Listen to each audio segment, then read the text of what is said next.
Guen. La parole est maintenant à Madame Bernadette Laclais. Merci, Monsieur le Président. Madame la Présidente, Monsieur le Président, Madame la Ministre, mes chers collègues, le projet de budget pour la santé pour 2014 me semble être placé sous le signe de la responsabilité. Comme les autres missions du budget de l'État, la mission santé contribue au nécessaire effort collectif de redressement des comptes publics engagé par le gouvernement avec le soutien de sa majorité. Dans le même temps, les moyens qui y sont consacrés, près de 1,3 milliard d'euros, permettront de financer les priorités de la nouvelle stratégie de santé. Les moyens des opérateurs sont préservés tout en exigeant d'eux des efforts raisonnables en matière de dépenses de fonctionnement. La priorité donnée aux vigilances est réaffirmée, le pilotage de la politique de santé publique est renforcé, le travail d'optimisation des dépenses de prévention est poursuivi afin de gagner en efficience. Le soutien à la formation médicale est accru. Enfin, le gouvernement assume ses responsabilités en prévoyant pour l'aide médicale de l'État des crédits adaptés aux besoins compte tenu des dépenses attendues.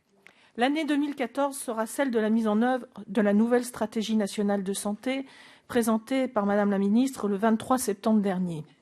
Il m'a semblé intéressant, dans cette perspective, d'axer mes travaux sur un des aspects de cette nouvelle donne pour la politique de santé publique, à savoir la réforme à venir de notre dispositif de veille et de sécurité sanitaire.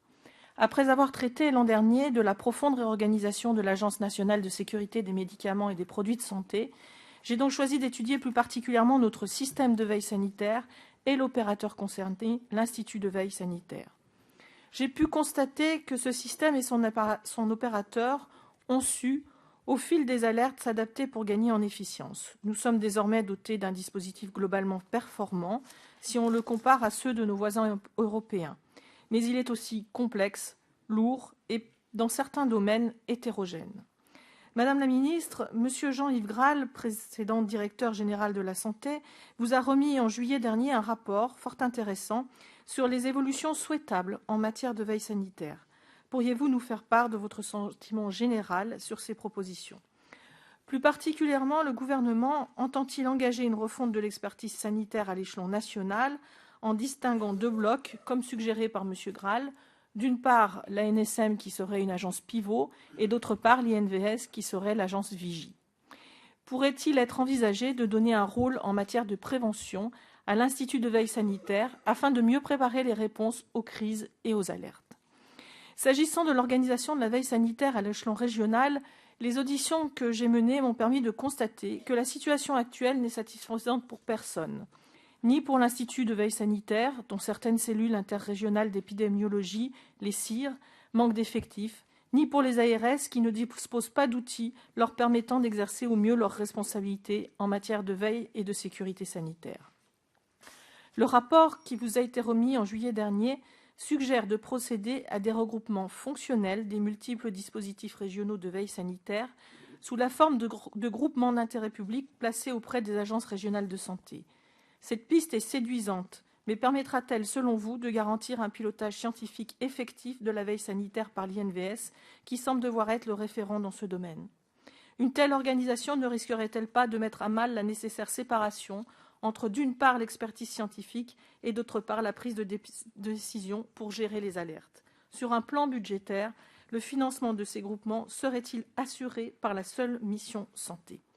L'un des principaux défauts de notre système de veille sanitaire réside dans la complexité de la déclaration des événements sanitaires qui ont conduit à une sous-déclaration préoccupante. Du fait de la multiplicité des canaux, notifier un cas à l'autorité compétente s'apparente à un parcours du combattant. Le gouvernement semble envisager la création d'un portail unique de déclaration qui serait ouvert aux professionnels de santé et aux usagers du système de santé. Cela constituera une avancée indéniable et apparemment pour un coût modeste. Mais pour gagner en efficacité, il faut aussi accroître le nombre de professionnels de santé participant à l'activité de veille sanitaire. Celle-ci est pour l'instant peu reconnue. C'est le cas par exemple des médecins du réseau Sentinelle qui fournissent pourtant un travail précieux. Pourrait-on envisager de mieux valoriser cette activité et si oui, sous quelle forme, par exemple prise en compte dans le développement professionnel continu ? Enfin, il me semble qu'investir dans la veille sanitaire, c'est faire des économies pour l'avenir. Par une détection précoce et performante des signaux, on évite la diffusion de pathologies et donc des coûts qui peuvent être importants. Dès lors, il me semble qu'il faut garantir à l'Institut de veille sanitaire des moyens à la hauteur de ses besoins. C'est le cas dans le projet de budget qui nous est présenté, mais il conviendra de poursuivre dans la même voie dans les années à venir. En particulier, pouvez-vous nous assurer, Madame la Ministre, que la capacité de l'INVS à recourir à des experts internationaux reconnus sera bien préservée ? Il s'agit en effet d'un enjeu crucial pour garantir le maintien de la qualité de ces travaux.